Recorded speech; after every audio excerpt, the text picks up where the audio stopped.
Здравейте! Днес сме на романтична вълна. Ще приготвим ягоди с 3 вида шоколад и, разбира се, без рукола.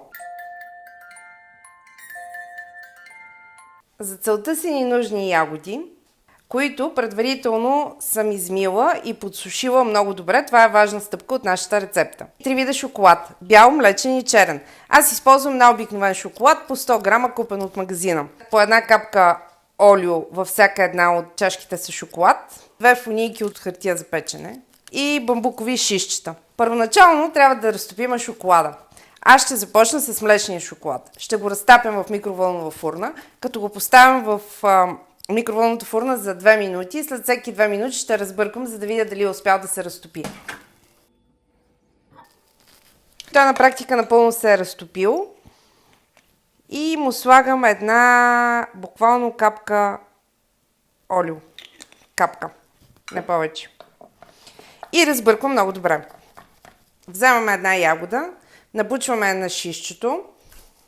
Добре. След което я потапяме в шоколада, като я завъртаме, така че шоколада да може от всякъде да я облеем. Потупваме леко, за да падне излишния шоколад. И я забождаме на нашата подложка, където тя ще изстине.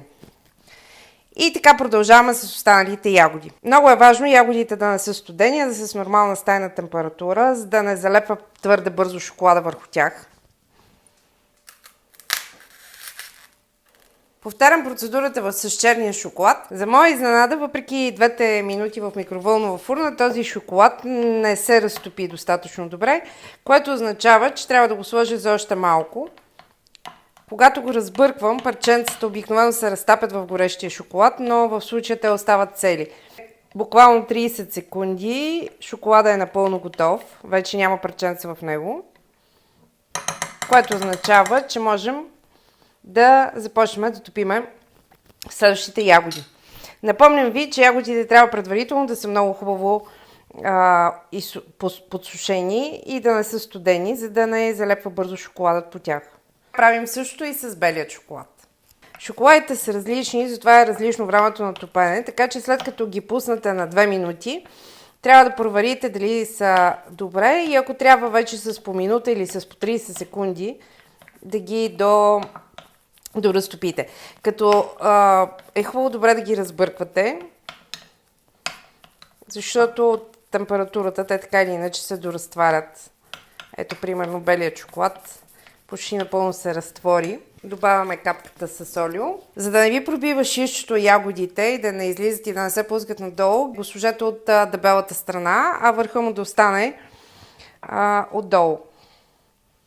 И придържайте зелената част, когато потапяте ягодите в шоколада. Тази част от белият шоколад я оставих нарочно за украса. Направила съм си такива фунийки от домакинска хартия, в една от които ще излея шоколада. И с този шоколад ще поръся отгоре ягодите. Белите ягоди, съответно ще се опитам да направя украса с черен шоколад.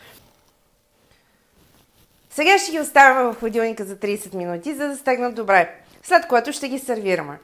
Ягодите са напълно стегнати и аз ги аранжирах под формата на букет, защото така ми харесва. Не забравяйте основните правила, а именно, че ягодите трябва да са измити и много добре подсушени и да не бъдат студени преди да започнете да ги топите в разтопените шоколади. Надявам се рецептата да ви е харесала. Направете тези ягоди, за да зарадвате някого или просто да се поглезите. Те са перфектни с чаша просеко. Подписвайте се на нашия канал за още нови рецепти без рукола.